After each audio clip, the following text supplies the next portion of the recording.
There is so much going on in your head when you play golf.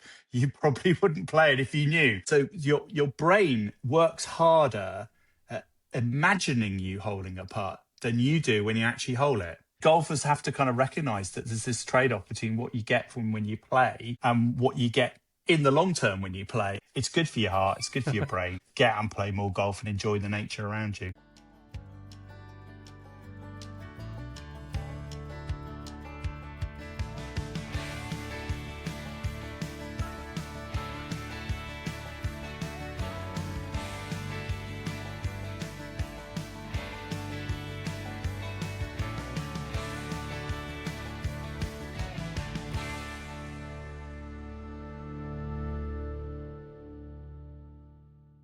So, well, I'll kick us off and say, Charlie Foster, a warm welcome to the Golf Yourself Happy podcast. The question I always like to kick off with is a three-pronged rolled into one, which is, who are you, what do you do, and why do you do what you do? Thank you very much, Kris. I really appreciate the invitation and delighted to be on the podcast. I've followed and listened for a long time and I really, really enjoy it.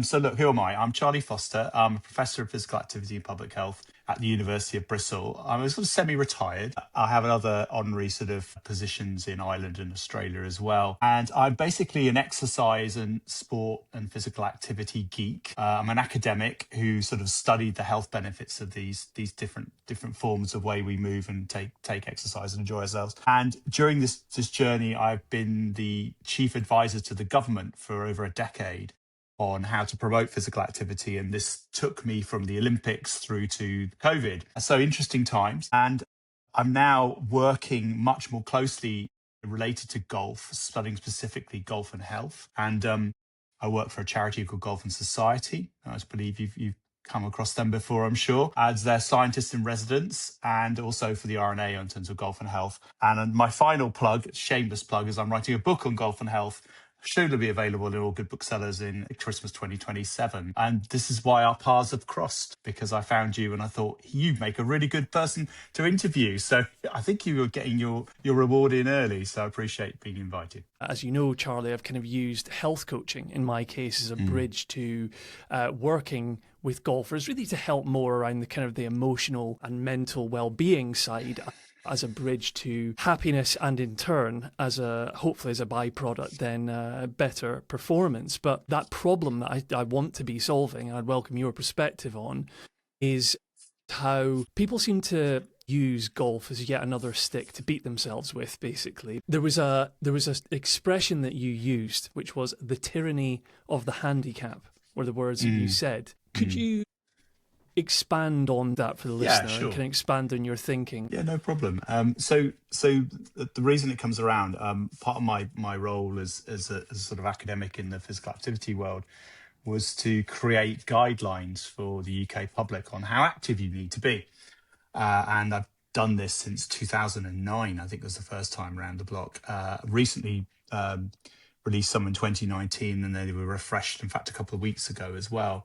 And like all public health guidelines, like how much should you be drinking, how many units of alcohol per week, there was a figure given for how active you need to be in minutes per week. And depending on what kind of activity you're doing, very vigorous activity, if you're going running or something like that, or if you're just going for a gentle walk with the dog or gardening, that's called moderate. And we set these target figures, like 150 minutes of moderate and 75 minutes of vigorous. And it became really clear to me when these figures were used to analyze population level data, that there was a real kind of tyranny. You either did 150 or 151 minutes and you were in the active group, or if you did 149, you weren't.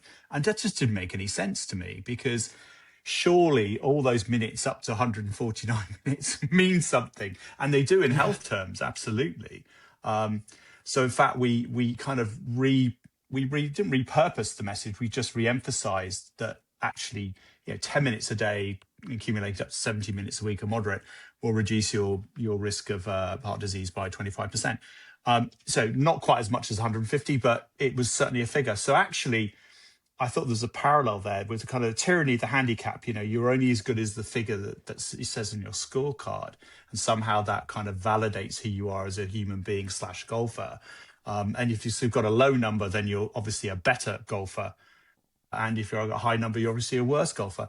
Well, each of those things are still completely untrue. It's what you do when you're on the course and do you enjoy it that really matters. So actually, why I really resonate with your kind of view on the world is the things that happen on the golf course, or for me, matter more because it's very chronic. It's acute. I have a hilarious laughter moment with my friends when someone slams the ball into the river, or can't get out of a bunker. Very frustrating for them personally, hilarious for us. We enjoy that immensely and gives us great pleasure. And I think golfers have to kind of recognize that there's this trade-off between what you get from when you play and what you get in the long term when you play. Why do we play it? We like it because we see the same people. It doesn't matter who you're playing with, but how's your week gone? There's a sort of unwritten rules of camaraderie when you play with a similar kind of group every week, or you play with new people. It's pretty nice to meet them, and have a cup of coffee or tea or something stronger at the end of the round together. It's a very social experience. So all these different elements are really good for your health, and so clubs are realizing that, and charities and also some of the clubs are recognizing now that actually golf clubs themselves could become health hubs. Brain health. Yes. Yeah. Tell us a bit about that then. So as part of the kind of research into the book, I've sort of taught myself some neurologies, sort of brain structures and functions. But I was just interested in understanding at the end of my career how exercise helped the brain. And we did a number of studies looking at fitness and how it was reflected in the kind of physical characteristics and architecture in your brain. And we discovered potholes and bunkers, which in your circulatory systems. If you imagine a very beautiful fairway, not like we saw at the Open at the weekend, which was all tight with lots of bumps and lumps in it. If your circulation tubes in your brain, the vessels, are a kind of broad fairway, the blood flows through very quickly and well. But if they kind of fold up on each other and imagine lots of bumps and holes in it, the circulation is very poor. And these sort of that sort of pathology, we correlated that with fitness, and we found that the fitter you were, the fewer of these sort of grey matter lesions, as they're described, you had in your brain. And we can assign that entirely to your fitness level, and also that's then prompted and caused by walking. So I was really intrigued that actually just the prospect of walking on a golf course not only makes you physically a little bit fitter and all those exposures stronger, etc., but everyone's thinking about the heart in relation to the outcome. But actually, I thought the brain would be more important. And now I've sort of got a bit more into it. I've realized that there is so much going on in your head when you play golf. You probably wouldn't play it if you knew. So I'll give you a little quiz here. So imagine you're over a putt. Oh, we like quizzes on this podcast. So you're over a putt. So how many bits of your brain, and there's 47 according to an Austrian psychologist called Brodmann. There's 47. There are Map the brain. 47. Yeah, different areas of your brain that all have a different function. Some are mirrored because left to right side, but anyway. So of those 47, how many of those are involved in you actually hitting a putt? We'll do a bit of Bruce Forsyth, higher or lower. So you give me a number and I'll tell you. 28. Lower. 19. Lower. 12. Ooh, nearly. Just a little bit lower. 11. Yes, 11. Okay. So there's 11 processes in the visual reading of the green, preparation, I'm sure you do that, sensory integration, spatial awareness, so working out where the hole is in relation to you and where you need to be in relation to the ball and then to the hole.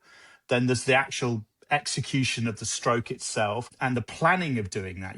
Your brain's got to tell the rest of your body what to do. So when people have the yips, that particular circular connection is broken. It just doesn't happen. There's no preparation. There's no memory. All they can remember is they keep missing 3-foot putts. So this is a good tip. Not that we're into performance, but imagine you just putted the ball in the hole and then go and hit it in the hole again. So how many processes or how many different areas of the brain involved in when you actually think and visualize putting that ball on that green into the hole? More or less than 11. Okay, so the previous one was did you say that was the physical act of hitting? That's you planning the putt, stepping up, hitting it, tracking it. Is 11. Okay, whereas this one is about the actual thought, Visualizing. the Yeah. visualizing. Yeah. You Visualizing stand on the putt green, you you've got the break, you've read the line, you're standing behind the ball, and I want you to shut your eyes and visualize that putt. More or less than 11. 111. Ooh, that's tricky. I'm going to go lower for some reason. I don't know why. Okay. 9? Higher. 15. 13. Wow. So there's Okay. actually two extra processes involved. So your brain works harder at imagining you holding a putt than you do when you actually hold it. Now, I didn't know this until I started actually looking at the various different functions in these areas and how they might be involved in the sequence of hitting a golf ball. And I've found this, I'm very geeky, so I found this very exciting. And it probably explains why a lot of folk don't bother thinking about how they're going to put the ball in the hole. And actually, because it's cognitively very difficult. The whole time your brain is taking information from the environment, processing it out. And there's one particular bit which throws out all the stuff you don't need, all the distractions. You don't need to know that the sky is blue or the grass is really green, or that's a bit burnt on that bit of fairway over there, or that rake that bunker when you're hitting your golf ball. So it kind of focuses your attention. However, we know when people get emotionally upset, and let's be honest, I'm sure there's sometimes that we've all kind of just lost it a little bit. We've whacked another ball into the river. Or a big bit. Yeah. So that emotional regulation part in your brain happens in 4 or 5 different areas, but they're all connected with attention and focus and decision making as well. So that's why when the red mist descends, and you whack the second ball out of bounds because you thought you just need to hit it a bit harder, that decision making also sort of suffers and breaks down as well. So it's all interconnected. There's a lot of stuff going up on there. I'm still in the sort of relatively early days of mapping the rest of what goes on, but I just think it's really important, and particularly when it comes to brain health, because when they have done studies comparing the brains of professional golfers and amateur golfers, they find that different areas in the brain are larger, have better circulatory patterns, and are just like a muscle, stronger. And that's probably no surprise because they've done the 10,000 hours of practice. Yeah. Is that then an aspect, did you say, that you're studying at the moment for the book? Yeah. I'm just trying to connect the science around the brain, what we've seen in observational studies. And most of these studies are performed in Asia because that's where the really good research is going on at the moment. Okay. There was a lovely, so I'm off on my soapbox now, because there was a wonderful study done practicing a 10-second swing, but a slow-mo swing with no golf club. And they got, I think they got about 30 professionals and 30 amateur Korean women golfers to practice, I think it was 6 times a day, 3 sets of 10-second swings, 10-second slow motion swings. And what they saw is the professionals' brains didn't really alter that much, but they were able to kind of assess which bit of the brain was working when they did it. And when they went back after the amateurs had done the training, those bits of the brain that the professionals had already developed, the amateurs' brains had improved dramatically just by doing a 10-second slow motion swing. And what is it about the slow motion swing? What's the why? So that's a really great question. That they hypothesize, they think it's to do with the fact that your brain is asking your body to do something, but because it's very conscious, it's doing it much more intensely, and therefore a bit like picking a weight up really slowly and just curling your arm up. It means your brain's working harder, therefore that bit develops. Wow. Yeah. I love it. I absolutely do love that, because if I can sort of tie that to a piece, like a tip or a piece of advice that you often hear for amateur golfers or recreational golfers, is if you're on a bit of a downward spiral of, you've been hitting a few shanks one after the other or hitting a few poor ones, how do you reset? And often one of the go-to bits of advice is slow everything down, try and just, it's almost like bringing more focus and intent back to the swing, and almost not trying to overswing it, basically. Equally, some research that came out of South Korea, I think it was, is about the blood flow in your brain when you grip the golf club. Yes. Do you Yeah, want to share that's a little true. bit about that one? Yeah, sure. Yeah. So we've all got boilers in our houses at home, and they all run at a Mm. certain pressure. And if you turn all the bathtubs on and the taps and the radiators and put the heating on, the pressure goes up in order to service that demand. Same thing in your blood pressure in your body. And there's a particular the unique thing about your brain is your brain has to have a constant pressure the whole time, even when you're doing some exercise and the blood is being demanded by your legs if you're running or something like that. And that's called your central nervous reserve. And that particular pressure needs to be consistent. The issue we notice when people hold a golf club, their blood pressure, the pressure goes up, and they're already actually sort of training their central nervous reserve to cope with that extra demand. So it's a bit like lifting a weight. When you lift that weight, your muscle gets stronger. When you hold a golf club, you're actually asking your body to kind of do the golf club holding and still supply all the blood to your brain at the same time. And that's what it Okay. particularly does. And the issue is, as you get older, sadly, your ability to hold that reserve becomes much, much harder. So your body has to work so much harder at 80 compared to when you were 18. And that working harder actually is it's a bit of a shame, but it's also quite good for you as well. So it kind of makes you work even harder at doing the same thing. So that's why even in our Golf and Society sessions, we get people to hold golf clubs, or even putters, for example, and we get them to do slow motion swings because we know that is going to have a very good cognitive impact on their brain. How do you think behavior change plays out in a golf context, Charlie? Well, I suppose it kind of depends on what we're trying to achieve by what's the goal in that particular behavior. But we know that the acquisition of a new skill or habit takes time. And often we're very, as we've started in this conversation, very outcome focused. We want to lose 2 stone by the start of our summer holiday. And we're fixed on that moment there. But to lose the 2 stone, you've got to lose 1 or 2 or 3 or 4 pounds over the next few weeks and keep that going and maintain that change. And that's making the changes that you do to achieve that habit are the bits that we find difficult because too many distractions. This is why we get sucked into easy answers, where take this particular supplement or wear this particular garment, it'll make you thinner. It almost certainly won't, because the laws of physics just don't disappear. I think behavior change is sticky and difficult. We often try and do it by ourselves without support. That's very hard. So, I'm always surprised when PGA golf pros offer you a lesson and that you kind of your hours up and that's it. If in a kind of coaching context, you and I know that you need to kind of reinforce and support and help somebody. How did it go? See change as an experiment. We can change the plan and do it a different way, but if that one didn't suit you, et cetera, et cetera. So I think that kind of feedback loop, or that's short and connected, that leads you to the goal, is much more successful. Certainly into adoption of exercise, that definitely is the case.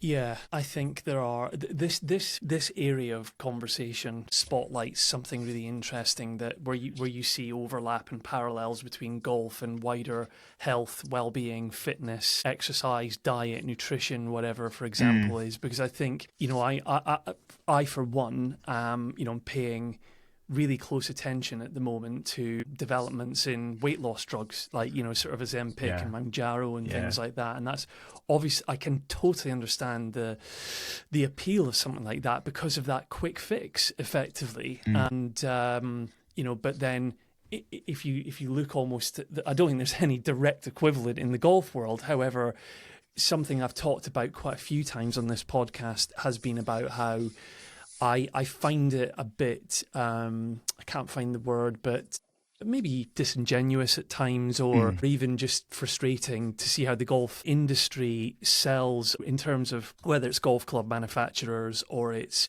people that are selling you the latest training aid. It's selling it to you as a silver bullet effectively, which is like if you just do this thing or get this thing or buy this thing, then you're solved. And I suppose almost at one of the simplest levels, the work that I'm trying to do as a golf coach, now specializing more in the mind, is getting people to really find value and enjoyment in the process of learning, or in actually being rewarded for those the compounding of habits is what you're describing there as well. But unfortunately, that feels boring to a lot of people. It's like, why should I have to work for something over a period of, much like your weight? Like, if you want to lose 2 stone I'd absolutely love to lose a couple of stone by the time I tee it up at the golf event I'm playing at on Thursday, and I'll probably get on the exercise bike or lift a few weights, But this, there are no, there's no quick fit. There really aren't. I don't think, especially not if you want long term. If you want to achieve certain outcomes or certain goals, that it requires sustained effort, doesn't it?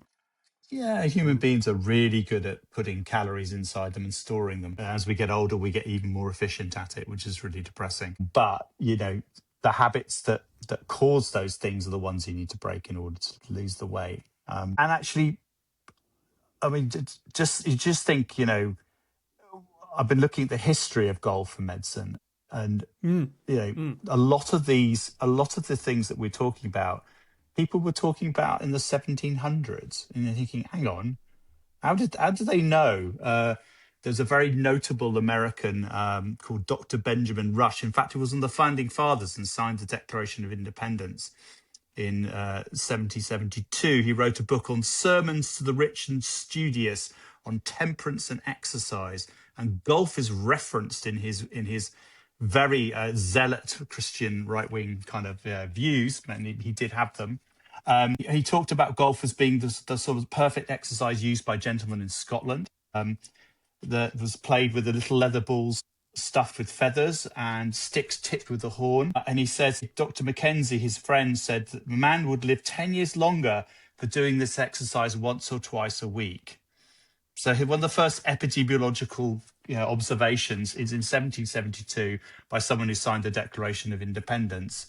And he went on to then say that, and this is where I think we suddenly go, yes, it was how you played the sport, how you played golf mattered. And he said, may unfading laurels bloom in the latest ages upon the grave who said that every time a man laughs, he adds something to his life. And that's how you should play golf. Yeah. I hear these folk know this stuff. What do you hear it? What do you hear when you hear that? What does that translate to for you? What are we laughing at in golf? I think we're laughing at ourselves, and we're laughing at each other, and we're having a social moment that's positive and happy, and it happens to be on a golf course. And most of the times, I do apologise to the folk I go on my Traverse tours with. I've laughed has been on the golf course when somebody's done something really foolish, and they're able to laugh at themselves at the same time. And it's just, and those memories stay with you. Remember this particular this poor lad getting just absolutely frustrated in the rough and whacking away at the ball, nothing happening, and we were speechless. It was brilliant. And actually, the more we can make those moments in golf, not necessarily at the sort of the failure of others, but that's human nature sometimes. But things that make us smile, and it can be connected to good performance. But most of the time, it's the fact I'm very blessed. I live in Ilkley.